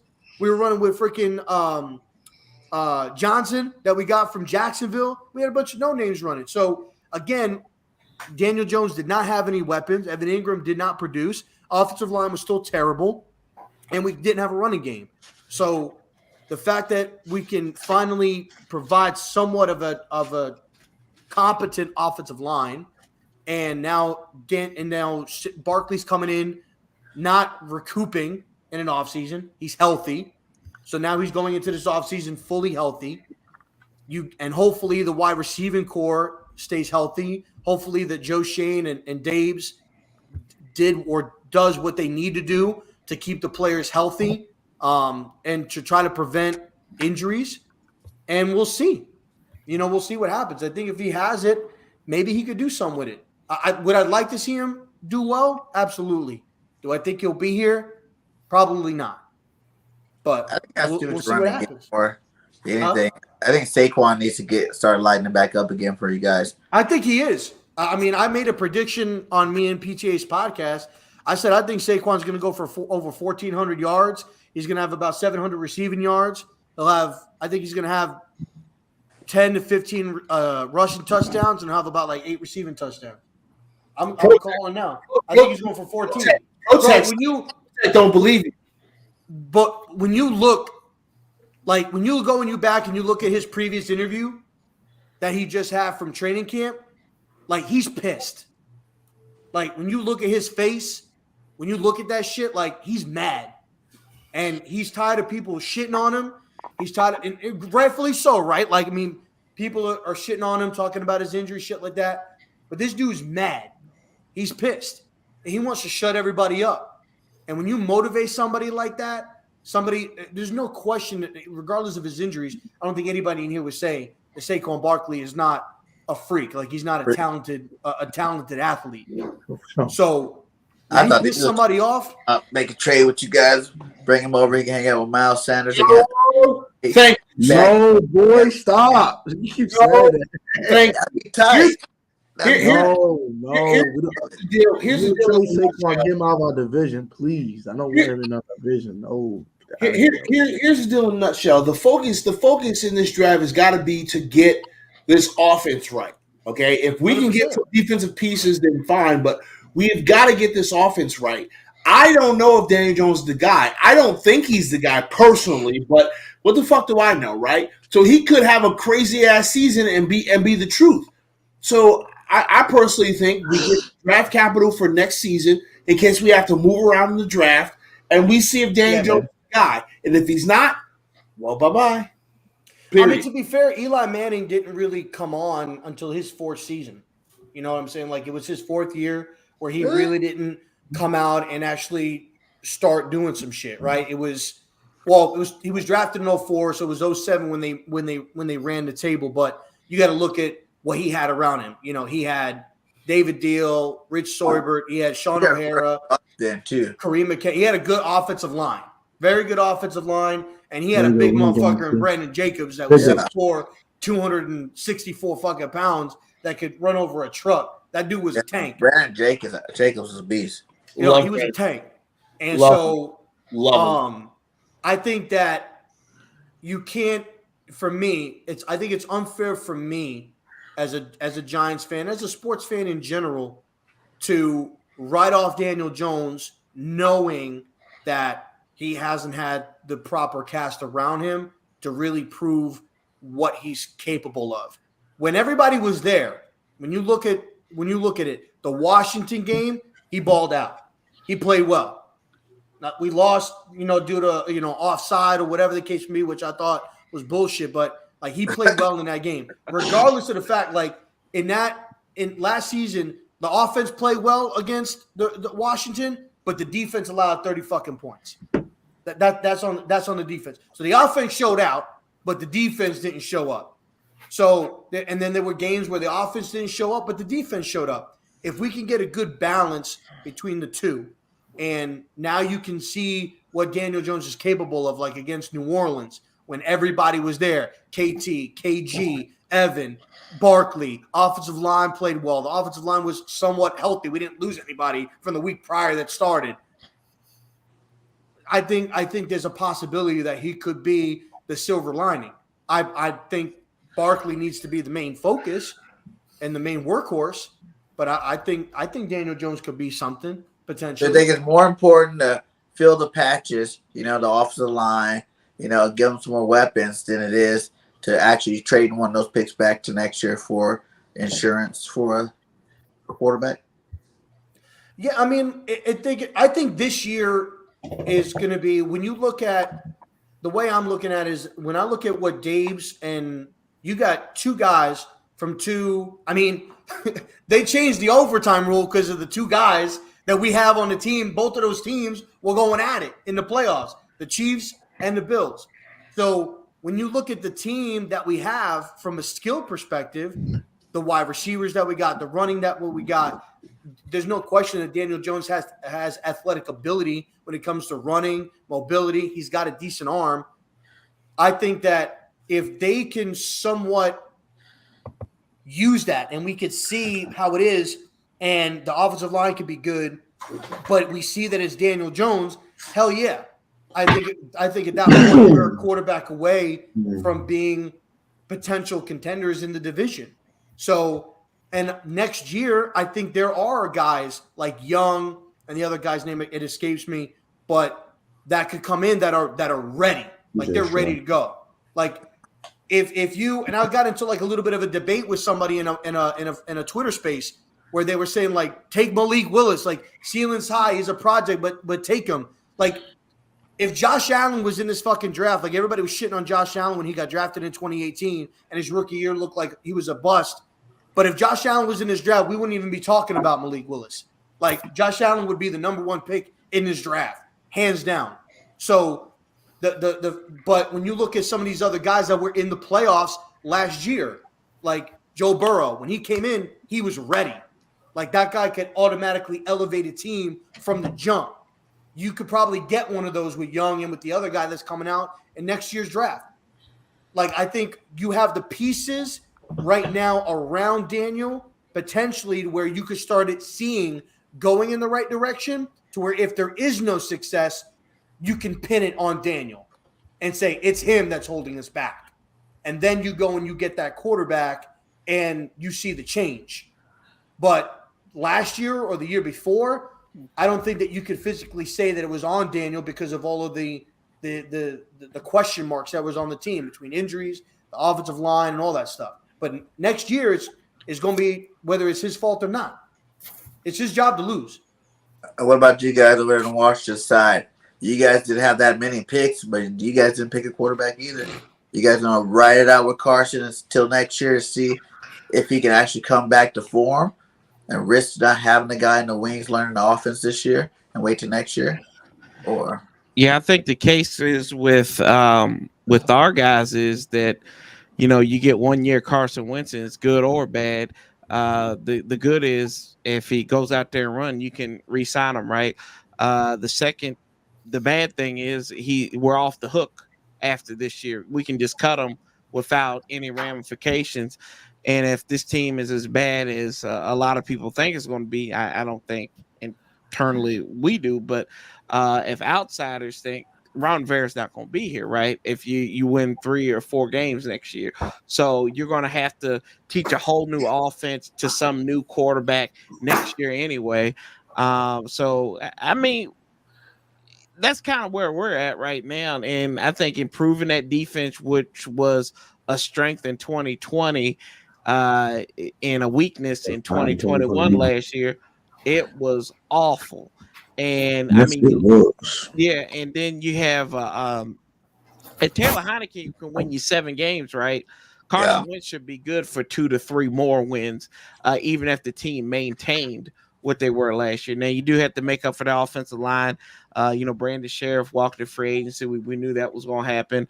Eric Flowers got cut because of Carson Wentz's trade, and so I mean it's a lot of wait and see for us because it's always been about putting everything on paper, but never develops out there in the field. So I think that's something that we have to look forward to in 2022 is actually shutting the hell up and actually going out there and playing, because you have people, you have the talent on the roster. It's squeezing the orange and getting the juice out of it this year. So, Ron talks big. We'll see what they do though, coming up here this year.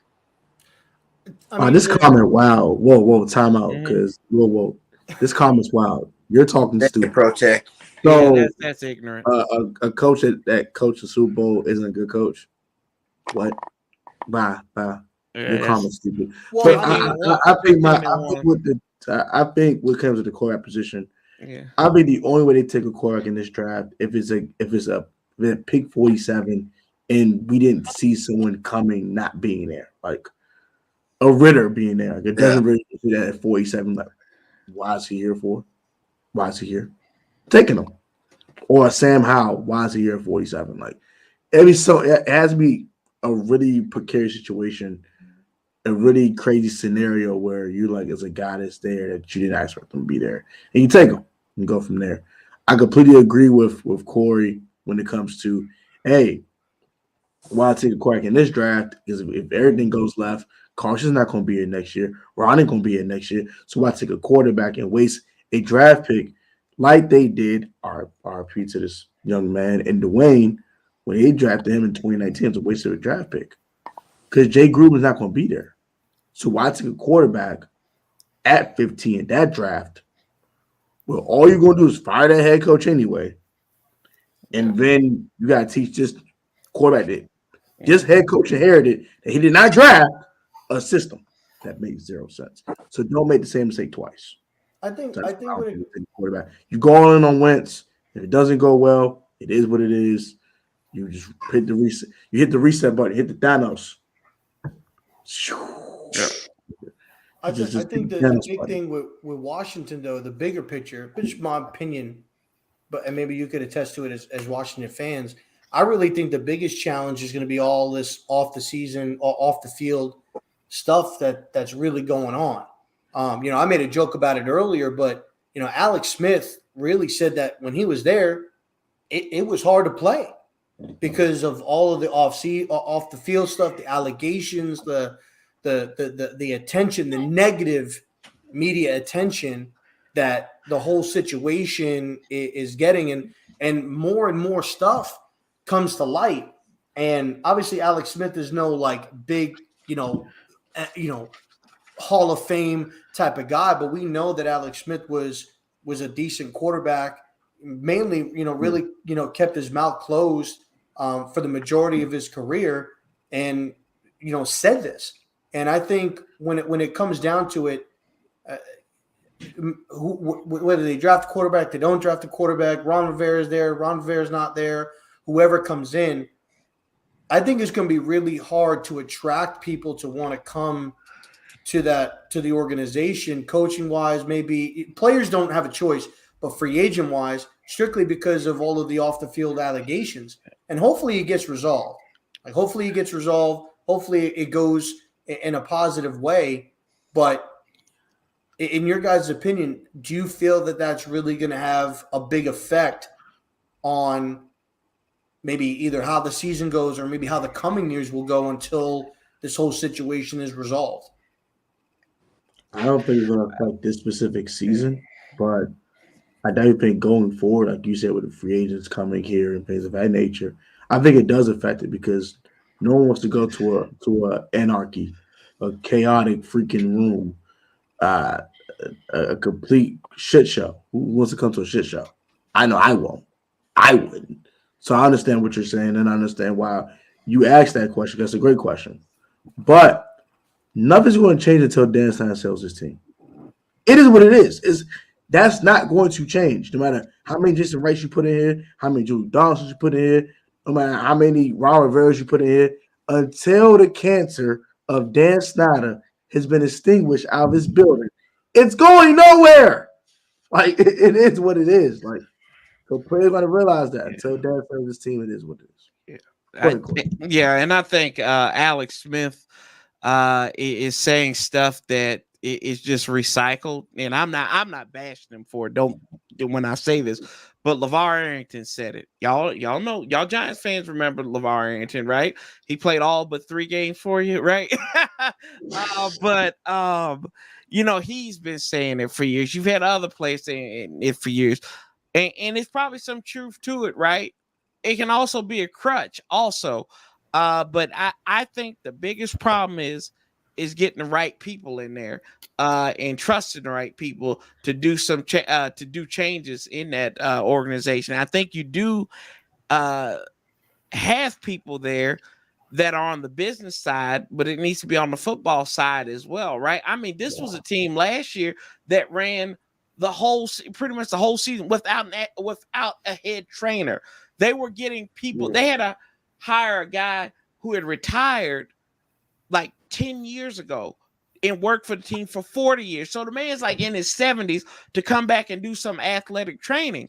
They had to borrow some people from the Washington Capitals, the hockey team, to actually do it. It's stuff like this that they can't get out of their own way about. And kind of to what Tony said, it is Dan Snyder, and you cannot mitigate anything with that man in the room. And we just have to be like, we got to work around it. Does it get exhausted? Absolutely. And do I think he's going to, and the thing of Dan Snyder is, should he be forced to sell a team? Yes.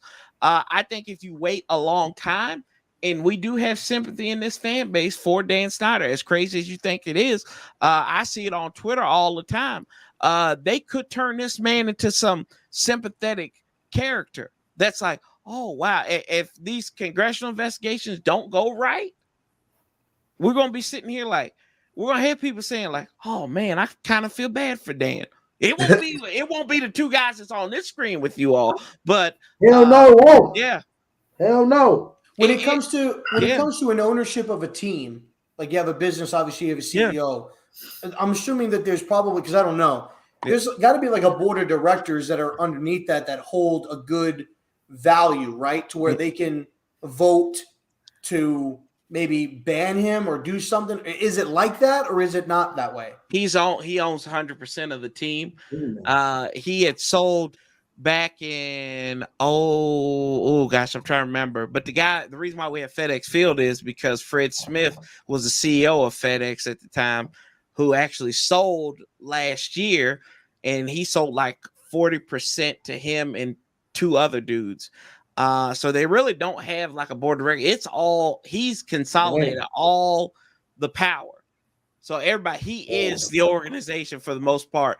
Now, I do think the NFL has kind of put some insurgents in there. I think Jason Wright is one of them. Brian LaFemina, who was one of the ticket sales guys from the league office. I think they planted him in there in 2018, but he was fired after that season, after that stuff with the season tickets were around. But you see how crazy this is? Oh, it is. We are talking. No. The crazy thing is, in the last 5 minutes of me talking, I have not mentioned a football player on a football team. It's the fact that we have that fucking pervert who has done whatever he wanted to, excuse my French, to everybody and their mama, probably even their daddies in some reason, pause. But I'm just saying, like, that's the craziest thing in Washington is that we continue to talk about irrelevant shit, getting on to the I promise you. yeah, it's crazy, man. We sit here, it's like a damn soap opera. My fiance sitting here watching Korean dramas and shit. This stuff, this shit, you can't make this shit up. It's the same ending. Dude, it's like we are some sick-minded individuals to still be fans of this team. But it's a loyalty aspect of it. Y'all know what it is to be loyal to a damn team to a fault, even when they sucking or whatnot. I mean, my God, but yeah, I mean, just ask Boys for life. He knows what it feels like, right? Yeah. Yeah, boy, tell us about your owner. Corey, that was credit, Corey. man. Corey, that was What can I say about my owner? I mean, there's a lot to say. I mean, that's a lot to unpack there. I mean, we had a paternity test scandal. I don't even know what happened there. Someone came out and said that they're the illegitimate child of Jerry Jones. That happened. You know, she's however old she is, that would equal to about the last time we won a Super Bowl. So He must have been out partying then. probably was. That's kind of fell to the wayside. I mean, our owner keeps getting in his own way all the time with, you know, signing players, draft picks. That ego of his. I mean, he did an interview a while back. He was asked the way he's performed as a GM, what would you do with that person, you know, if it wasn't you? And he said, I'd fire him. He basically said, well, I can't fire myself, so I'm going to have to step it up and do better. And I mean, just within that little comment, his ego's up there. I mean, it is what it is. I know he talks about winning Super Bowls, or he wants to, because he's getting up there in age. But let's remember, Jerry Jones is a businessman, and his Super Bowls are making deals and making money. Just like we had this big announcement with blockchain a couple weeks ago. Had nothing to do with football, but he wanted to make this big old announcement by partnering with blockchain for crypto. And that's Jerry's Super Bowl, because that puts more money in his pocket. So that's where we're at with our owner. Is he's all about his money and not so much football and winning games. Okay. And let's stay on that side with you, Dante. What about your Texas over there, buddy? Since you're here. Like I say, I feel like Quarterback either. What do you expect to happen with that quarterback? You think that Mills guy is the guy? I don't know. Same thing I said about Jalen Hurts. I don't know. He had some ups and downs, but he was the second best rookie quarterback this year. That shows how kind of lackadaisical this draft class was a little bit last year. 16 touchdowns, 10 interceptions. He had a solid game versus the Rams. He had an up and down first half of the season. Tyrod Taylor could not stay healthy all year long. By the way, he's a very good leader, very good backup in the locker room, and you know that's what the Giants are getting. Had to applaud you guys on that. And Jordan Akins. You got that. You say what? I forgot Taylor went to the Giants. Yeah. And Jordan Akins when Jordan Akins is used right, he can be a valuable threat in the red zone. So he's pretty solid.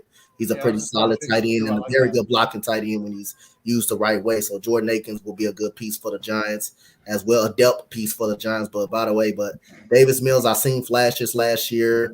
His upside is pretty solid. Back about franchise, don't know right now, but he has a very good connection with Nico Collins, very good connection with Brevin Jordan out of University of Miami, the tight end. We didn't have a great offensive line last year. Somehow Rex Burkhead was able to run the football effectively. I think the line came along a little bit late last year when we beat the Los Angeles Chargers. We fought hard last year, and I just like the upside of this team. Nick Caserio building this team since Bill O'Brien. You know, he had to take the leftovers of Bill O'Brien, but Nick Caserio done a great job of getting his first round picks. He wanted the first round picks for Deshaun Watson. He would not give up Watson without those first round picks. He got him. He said he wanted him. He got him. So adding Lovie Smith into the head coaching job, I'm okay with that. As long as it wasn't Josh McCown. I didn't really want him as a head coach. It was rumors that he really wanted to hire Josh McCown. He really actually wanted to hire him after being a quarterback coach. I did not want him hired.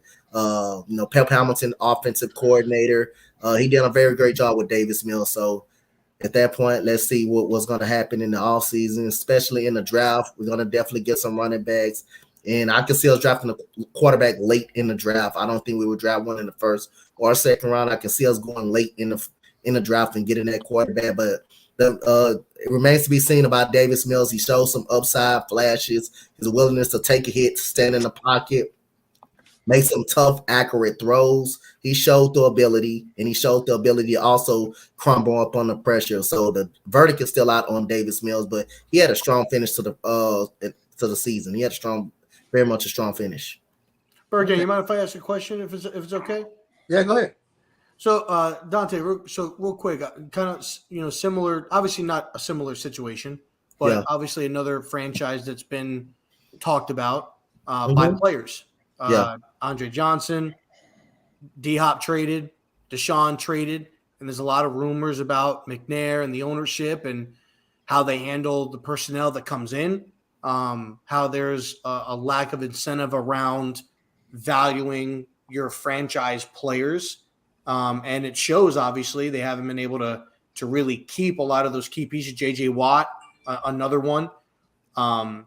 And I know you were happy about, the GM, Caserio, and what he was able to do, but there was a lot of, going around about whether he was doing a good job or not. He's been a good job getting picks. So what's your thoughts on the franchise and the key players that they've let go? And are you concerned going forward if David Mills ends up being a good player or Neal ends up being a good player, or you get these franchise guys and then they just let them walk? They just don't keep them around. I like the question. Thank you for asking me that question, but I'm not concerned because I'm not out there on that damn field and I don't know what's going on in that front office. So I can't be as a fan. I know it's expected for me to be concerned, but I can't be concerned out there. That's because I'm not on the field. But I think Nick Caserio is trying his best to pick up the pieces that Bill O'Brien did hamper, because we do have a great history of letting go players, and we drafted some talented players. We didn't draft badly. We draft actually good. I mean, you go back to Mario Williams, who was good for a decade. D'Amico Ryans was a very good linebacker. Brian Cushing out of USC before he got drugged up. He's been drugged up since USC. We got a Hall of Famer, Andre Johnson. So we was able to draft pretty well, draft good. But I mean, Bill O'Brien wanted too much power. He got too much power, and Nick Caserio just trying to pick up the pieces that Bill O'Brien had crumbled. So again, I think Nick Caserio is doing a very good job of bringing in depth pieces to fit this system and to fit this offensive scheme. I mean, of course, we ain't gonna be all the way there yet. We're not gonna be contenders for a while, but Nick Caserio is trying his best to pick up the mess that Bill O'Brien left. And Bill O'Brien, at the end of the day, he just had him being a GM and being a head coach was way too much. I thought he should have just been focused on being a head coach, not an offensive coordinator, not a GM, just being a head coach. He was a solid head coach. He was an okay head coach, average head coach. He just shouldn't have been calling the plays or being a GM at that point in time. But I think Nick Caserio's okay. I think he's doing okay at trying to rebuild this franchise. So it's just like he just got to clean up a lot of mess that Bill O'Brien went through. All right, man. Hey, man, we're almost at that 2-hour mark. Shout out to all you guys for coming on, having this roundtable with me, man. That means a lot. I respect all you guys' opinion on your teams. The Eagles is the best, obviously, but at least you guys are able to share. That was the best joke all night. Oh my god! Oh, you were serious? You were serious. All you guys. Hey, I want everybody to go around, tell everybody where they can find you from, and then any closing remarks. Hey, I'll go first because I do have the slip slide. Pest the Analyst, PTA Sports, one half of the Giants Talk Show on BGN. You can find me pretty much everywhere, okay? You can find me on YouTube, PTA Sports. You can find me on Twitter at Pestilence, PESTALANCE. You can find me on Twitch at PTA Sports. Instagram is also Pestilence. I'm all over the place. You can find me. I greatly appreciate you sharing your platform with me and allowing us to be a part of this network. It's fantastic, and I appreciate all y'all. I hope y'all all have a great day, and I'm going to get up with you guys later. All right? Giants are the best team, and no one can tell me any different. Deuces. Well, I'm R0B. You guys can find me on YouTube. Haven't uploaded on YouTube in a little bit because I had some personal things going on. But with the draft coming up, we're going to get back into that.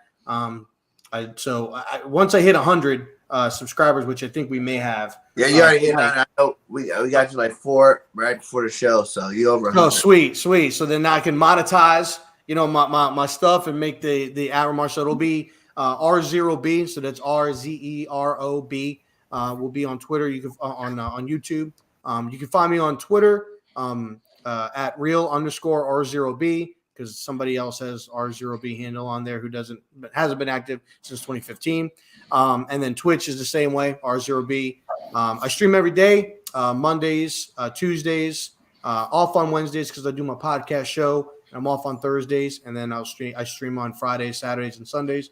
Play Madden, been playing a lot of MLB, but come on through, hang out, talk sports, whatever it will be. This week we're going to be doing Pest and I will be doing a draft show on Thursday. So any of you guys want to pop in, slide in. I'm sure you guys will be doing your respective shows as well. But if you guys aren't, you want to pop in, slide in, just reach out to us on Twitter. We'd love to have you guys on. And I'm the other half of obviously the Giants Talk. So I appreciate you allowing us to come on, the opportunity to be a part of this network and to do this with you guys. It really means a lot. At the end of the day, we're all fans. We love our teams, but we love sports, love talking about it. So it was great to be able to laugh and joke and just hang out. So I appreciate you guys having us on tonight. Hell yeah. Much love to you, man. Appreciate you guys. All right, I'll go next. You can find me on here on YouTube at Boys for Life or on Twitter at Boys for Life 04. I appreciate you for having me on. I am close to 1,000. I'm so excited. I'm at, I think, 939 or some shit like that. But I appreciate you having me on. It's always fun doing this type of stuff with doing videos with other content creators of other teams, doing mock drafts, stuff like this. And before I get out of here, I just want to say no other team should even be talking right now because the Cowboys are the only team that swept the entire division, and it's going to happen again this upcoming season. 26 years. Took you 26 years to think of that one, didn't it? Yeah, I'm gonna. Yeah. Go ahead and go. Y'all know, y'all can find some of y'all are on this panel know me already, know me for sure already, but y'all find me at Coach Dante on YouTube, Coach Dante 31 on Twitter.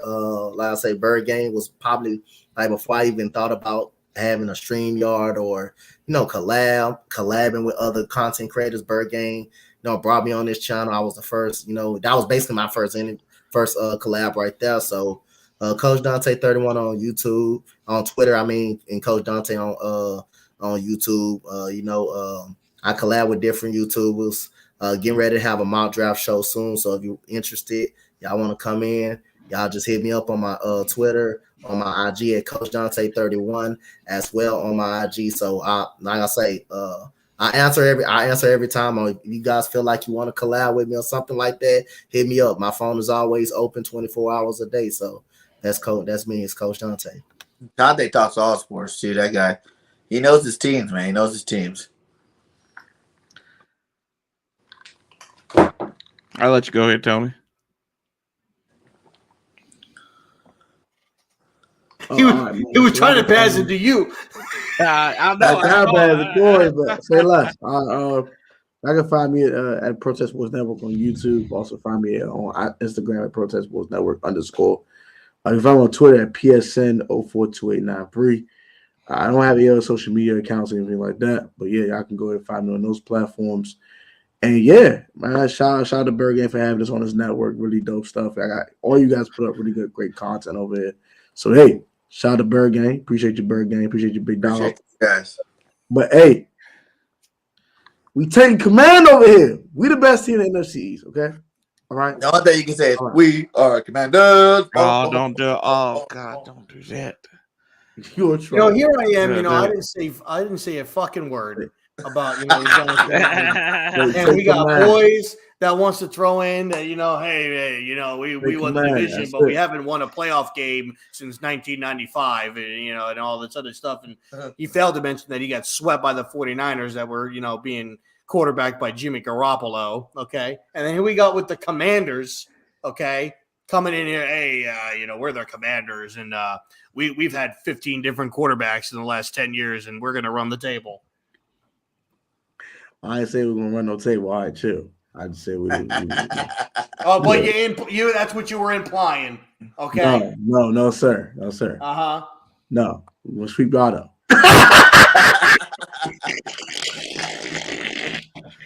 All love, though. All love, man. All love.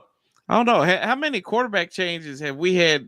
We've had as many quarterback changes. Y'all had head coaching changes, haven't we? In the last 5, 6 years for the Giants. Right. It may not listen. This I don't know if this will be listen. I don't know. Listen, I don't know if it's a bad joke or not, but you guys have had as many quarterbacks as Dan Snyder's had girls in his office. It's been a lot. There's no lie there. There's no lie there. I'm going to bed. No wonder why y'all cycling through quarterbacks. Hey, It's product of your environment. I thought y'all had McAdoo still on the team. I said he got fired by 6 coaches back. Anyway, Sanchez 405. Corey, I'm on the Warpath. You can find me on the Warpath. You can find me Sanchez 405 on Twitter and on Instagram. I am terrible at responding, but I do respond. Don't hold it to me. But if you don't hear from me in like 24 hours, resend it to me, because I probably looked at it and I then forgot it half the time because I'm a terrible texter. It's no person. Bird Gang, no. I get back to him. And he like, Hey man, you get this? You good? Like, yeah. I was in Bird Gang City. I was like, damn, I got to text Bird Gang back. I forgot all about it. So, yeah, man. Hey, I ain't gonna say the Commanders are gonna run the division. I ain't gonna say we're gonna take command or anything like that. But I'm just gonna say, watch your damn backs, because Burgundy and Gold is coming for you. That's all. I don't know where we're gonna end up, but we coming. Coming, man. Hey man, shout out to all you guys, man. I love having all you guys, man. I watch all you guys' stuff. You're a big, huge fan of all you guys, man. Keep doing what you're doing. Keep grinding. For those on the network, let's get our merchandise stuff up. You see the Bird Gate Cup, got the shirt on. We got to get our merchandise out there. Let's got to get some sales on that. But other than that, man, keep doing what you guys do. Keep grinding. And let's have a good year. Our team's about to make some changes in this draft to our teams. And then we still got another off season here, but second wave of free agency, and let's see what our teams can do. I really feel like, though, this is going to be the year they have to stop calling us the NFC least.